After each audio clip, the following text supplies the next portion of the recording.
इस वीडियो में दी गई जानकारी सामग्री गणना की प्रामाणिकता या विश्वसनीयता की गारंटी नहीं है।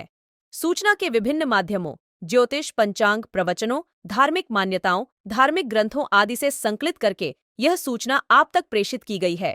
हमारा उद्देश्य सिर्फ सूचना पहुंचाना है। पाठक या उपयोगकर्ता इसे सूचना समझकर ही ले। इसके अतिरिक्त इसके किसी भी तरह से उपयोग की जिम्मेदारी स्वयं उपयोगकर्ता या पाठक की ही होगी। हिंदू धर्म में षटतिला एकादशी का अपना ही महत्व है। माह में 2 बार कृष्ण पक्ष और शुक्ल पक्ष में एकादशी आती है। एकादशियां भगवान विष्णु को समर्पित हैं और सभी वैष्णव इस विशेष दिन पर उपवास रखते हैं और श्री हरि विष्णु की पूजा करते हैं। फरवरी माह में षटतिला एकादशी आती है, जिसे माघ कृष्ण एकादशी और तिलदा एकादशी के नाम से भी जाना जाता है। इस दिन तिल या तिल का दान करने का विशेष महत्व है, क्योंकि ऐसा करने वाले को मोक्ष की प्राप्ति होती है। षटतिला एकादशी के दिन अपने पितरों को तिल अर्पित करना भी पुण्यदायी माना जाता है। भगवान विष्णु की पूजा करते हैं। लोग इस शुभ दिन पर भगवान का आशीर्वाद लेने के लिए मंदिर जाते हैं। इस माह षटतिला एकादशी कल यानी 6 फरवरी 2024 को मनाई जाने वाली। श्री शिवाय नमस्ते। प्रयास करिएगा एकादशी जब भी करें तो द्वादशी से जुड़ी हुई करें, दशमी से जुड़ी हुई एकादशी कम करें। जो वैष्णवों की एकादशी कौन सी होती है? जो एकादशी द्वादशी से जुड़ी हो, दशमी से नहीं। दशमी से जुड़ी हुई एकादशी व्रत कहलाती है और द्वादशी से जुड़ी हुई एकादशी पुण्य फल प्रदान कर कर वैष्णवों को भगवान के चरण में छोड़ आती है। इसलिए एकादशी द्वादशी से जुड़ी हुई। 2 चीजों को याद रखिए, गौदान और एकादशी। श्रीमद् वल्लभाचार्य जी ने मायावत का खंडन करा था जगन्नाथपुरी में, और श्रीमद् वल्लभाचार्य जी ने कहा था एकादशी मरने के बाद मत दो, एकादशी जीते जी दो। कहा था कि नहीं कहा था? जीते जी दान करिए। इसलिए जगदीश में जगन्नाथपुरी में एकादशी उल्टी लटकी हुई है। करें आपने दर्शन? जगदीश में एकादशी को उल्टा लटकाया। क्यों? क्योंकि वल्लभ ने कहा कि एकादशी जीते जी दो। कई पंडितों कहते हैं तुम्हारे दादाजी मर गए, जब 12वें का दिन होता है ना तो पंडित जी संकल्प छुड़ाते हैं, दो एकादशी। बड़े बेटे ने 5 दे दी, छोटी बहू ने 3 दे दी, उसने 2 दे दी, उसने 2 दे दी। तो क्या तुम्हारे दादाजी भिखारी थे जो तुम्हारी एकादशियां लेकर जाएंगे? और तुम कौन होते हो दादाजी को एकादशी देने वाले? तुमने कौन सा इतने पुण्य कर लिए जो तुमने एकादशी दे दी? एकादशी के दान की महत्वता श्रीमद् वल्लभाचार्य जी ने कहा कि कोई व्यक्ति अगर खटिया पर सड़ रहा है, पलंग पर तड़प रहा है, हॉस्पिटल में पड़ा हुआ है, तो निवेदन है कि उसको देखने जाओ तो अपनी करी हुई एकादशी में से 2 एकादशी का दान उसको तुरंत दे दो। क्यों? तो जिससे उसको मोक्ष मिल जाए, मरने के बाद नहीं। क्योंकि मरने के बाद तो वो 10वें के दिन, गरुड़ पुराण में लिखा है 10 दिन तक जीवात्मा घर की अटारी पे रहती है। कितने दिन? 10 दिन। 10 दिन के बाद जीवात्मा चली जाती है। कहां जाती है? उसको जहां जाना है। 3 दिन में उसको भोग भोगना पड़ता है जीवात्मा को। 3 दिन नरक का भोग भोगती है, उसके बाद स्वर्ग का भोग भोगती है। 18 दिन में ये प्रोसेस पूरी हो जाती है। कितने दिन? 18 दिन। 18 दिन के बाद में उस जीवात्मा को धान के खेत में पटका जाता है। किसके खेत में? धान के, चावल के खेत में। इसलिए कहते हैं एकादशी के दिन चावल मत खाओ। कहते कि नहीं कहते? और क्या कहते हैं? द्वादशी के दिन चावल खाना जरूरी है। एकादशी का पालना करना है तो द्वादशी को चावल का 1 गिलास खाओ, तब द्वादशी को चावल खाओगे तो एकादशी लगेगी। चावल नहीं खाओगे तो एकादशी नहीं लगेगी। द्वादशी को चावल खाना जरूरी है। क्यों कहते हैं? क्योंकि धान के खेत में जीव को छोड़ा जाता है, उस धान के खेत में, चावल के खेत में जीवात्मा रहती है। उसको चिड़िया खाती है तो चिड़िया के रूप में जन्म लेता है, मनुष्य खाता है तो मनुष्य के रूप में जन्म लेता है। इसलिए एकादशी के दिन चावल नहीं खाया जाता, क्योंकि एकादशी के दिन हम चावल खाएंगे तो जीव हत्या का दोष लग जाएगा। फिर कब खाना है? द्वादशी के दिन। द्वादशी के दिन क्यों खाया जाता है? क्योंकि हम एकादशी के व्रत करे रहते हैं, और पहला घासा जब चावल का खाते हैं तो अपनी करी हुई एकादशी का पुण्य जितने जीव हमारे मुंह में जाते हैं उनको उसका पुण्य मिल जाता है, और उनका फिर जन्म नहीं होता, वो तर जाते हैं, उनको एकादशी का भाग मिल जाता है। इसलिए कहते हैं एकादशी को चावल मत खाओ, पर द्वादशी को 10 दिन तक जीवात्मा है। और आपने एकादशी कब दान दी? बोलो जम के। 12वें के दिन, 13वें के दिन आपने एकादशी का दान दिया, वो मिली उनको? अरे बोलो अच्छे से। कई तो अभी तक कर रही होगी, हमारे दादाजी के निमित्त की कर रहा है, कर ले।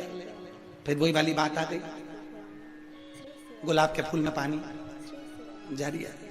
कोई कार्य अटक रहा है, तकलीफ आ रही है, दुख है, लक्ष्मी नहीं आ रही, परेशान हो, 108 बेलपत्र की, जो बेलपत्र होते हैं उसकी, इसको छेद तो करते नहीं है सुई से, बेलपत्र की डंडी को बांधते जाओ 108 बेलपत्र की माला बना लो और माला बनाकर भगवान शंकर के गले में, शंकर के शिवलिंग को जो चढ़ा देता है उसकी मनोकामना भगवान शंकर पूरी कर देते हैं। अट्टा एकादशी 108 बेलपत्र की माला बनाकर शंकर भगवान को समर्पित करी जाती है।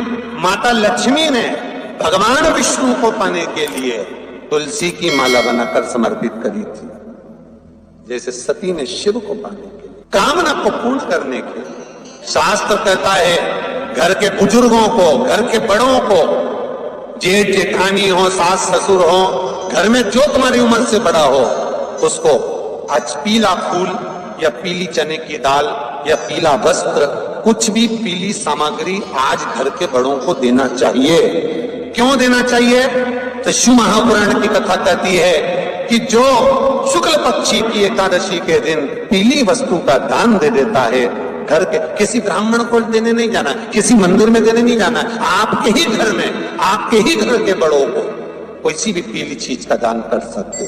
फूल हो, मिठाई हो, कोई अनाज हो, कोई वस्त्र हो, पीली वस्तु का दान दे दे। क्यों होगा? क्या होगा उससे?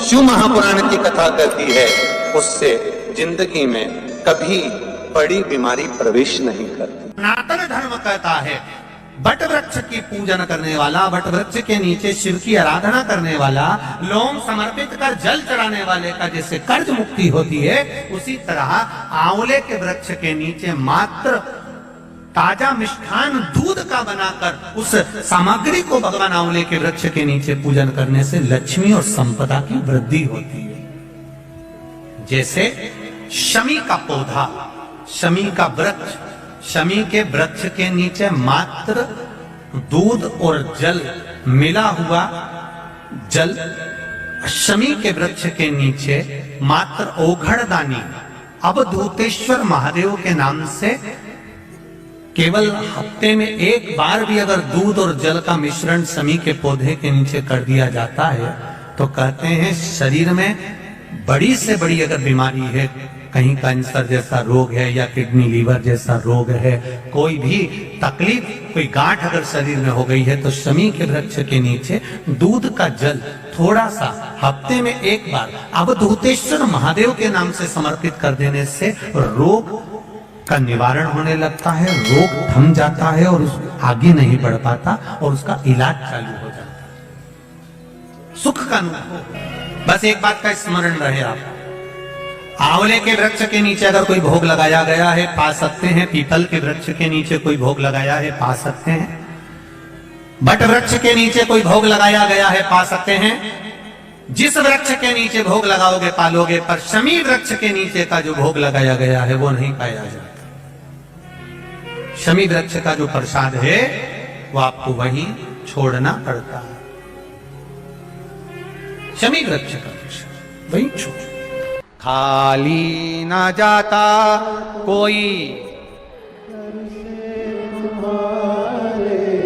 खाली ना जाता कोई, दर से तुम्हारे मैं भी खड़ी हूँ बाहें पसार, मैं भी खड़ा हूँ नन्ही बाहें पसार।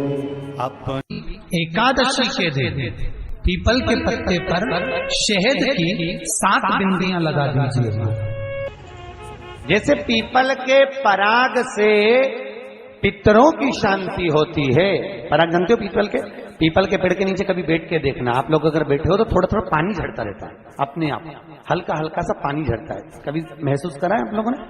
पीपल के पेड़ के नीचे बैठना, हल्का हल्का पानी झड़ता रहता है। उस पीपल के पराग, पीपल के पेड़ के नीचे थाली रख दो, उसमें जो पराग झड़े, पीपल के पेड़ का पानी झड़े, उस पानी को पानी में मिलाकर दरवाजे पर अगर सातिया बना दिया जाए तो पितृदोष समाप्त हो जाता है। पीपल के पत्ते पर चंदन लगा दीजिए। 7 आखे चावल सफेद चावल उस पे रख दीजिए, एक जौ थोड़ी थोड़ी काली तिल उस पे रख दीजिए। अपने पूर्वजों का नाम लेकर, पितरों का स्मरण कर कर, गोत्र बोलकर, नाम बोलकर बहते हुए पानी में उस पत्ते को छोड़ दीजिए, बहते पानी में छोड़ दीजिए। जिंदगी में कभी संपदा की कमी नहीं आएगी, पितर आशीर्वाद देकर जरूर जाएंगे, ये पक्का। शिव महापुराण की कथा तो यहां तक कहती है,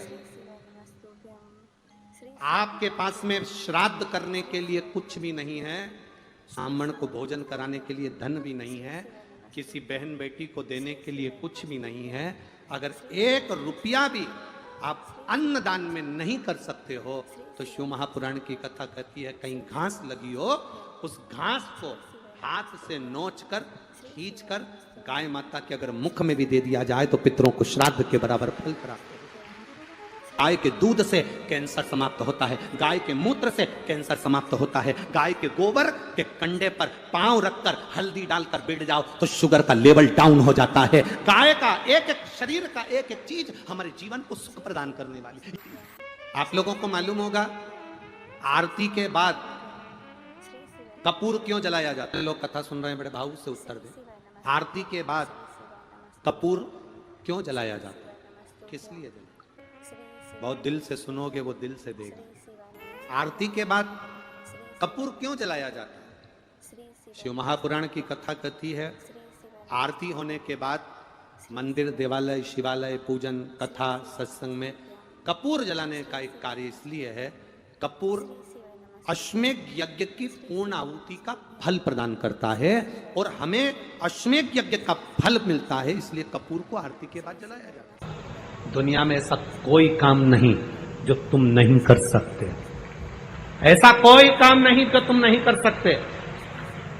वशिष्ठ बाबा ने वर दे दिया, गाय के गोबर पर जो गाय का घी गंडा जलाकर छोड़ेगा, उसके पित्र, उसके देवता, उसके कुल देवी देवता उस पर कृपा करेंगे और उसका जीवन सार्थक करेंगे।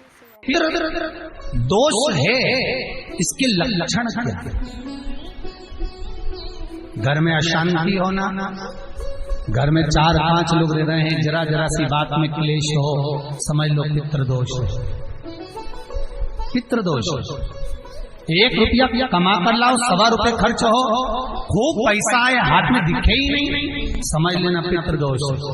4 दिन दुकान अच्छी चले, बाकी के समय बैठना पड़े, समझ लेना पितृदोष। घर में बच्चे चिड़चिड़े हो जाए, गलत संगति में डूब जाए, समझ लो चिड़चिड़ हो रहे हैं, पितृदोष। मान लो आपको कोई ब्राह्मण देवता ने कहा कि आपके यहाँ पितृदोष है, आपको कह दिया कि पितृदोष है, तो आपको घबराना नहीं है कि महाराज जी मुझे क्या करना पड़ेगा। पितृदोष है, 1 चावल का दाना घर में से लीजिए, हथेली पर रखिए, पानी का जो मटका होता है, हंडा होता है, पानी का जो मटका है, हंडा है, जहां पर रसोई घर में तुम पानी रखते हो, उस हंडे के पास में, मटके के पास में उस चावल के दाने को लेकर जाइए, अपने पितरों का स्मरण कर कर स्वधा स्वधा स्वधा स्वधा स्वधा 5 बार बोलकर शंकर भगवान के शिवलिंग पर, तुम्हारे घर में शिवलिंग हो तो घर में, और अगर मंदिर में शिवलिंग हो तो मंदिर में, उस चावल के दाने को चढ़ा दीजिए। कैसा भी पितृदोष होगा समाप्त हो। मात्र स्वधा का दशमी, एकादशी और द्वादशी, इन 3 तिथियों पर एक रोटी में थोड़ा सा मीठा रखकर, सोमक पितृ का नाम लेकर यदि गाय को खिला दिया जाता है, तो अगर कोई पूर्वज प्रेत योनि में भी पड़ा हुआ होता है, भटक रहा होता है, जिसको पिंड नहीं मिला, जो अचानक मर गया होता है, अधोगति में चले गया होता है, उस जीव की मुक्ति दशमी, एकादशी और द्वादशी, ये 3 दिन सोमक पितृ का नाम लेकर रोटी में, पूड़ी में मीठा रखकर अगर गाय को खिला दिया जाता है, ये 3 दिन तक, तो वो पितृ कभी भटकते नहीं है, उनको मुक्ति प्राप्त हो जाती है, मोक्ष में। सब बोलिए एक बार जमकर, श्री शिवा।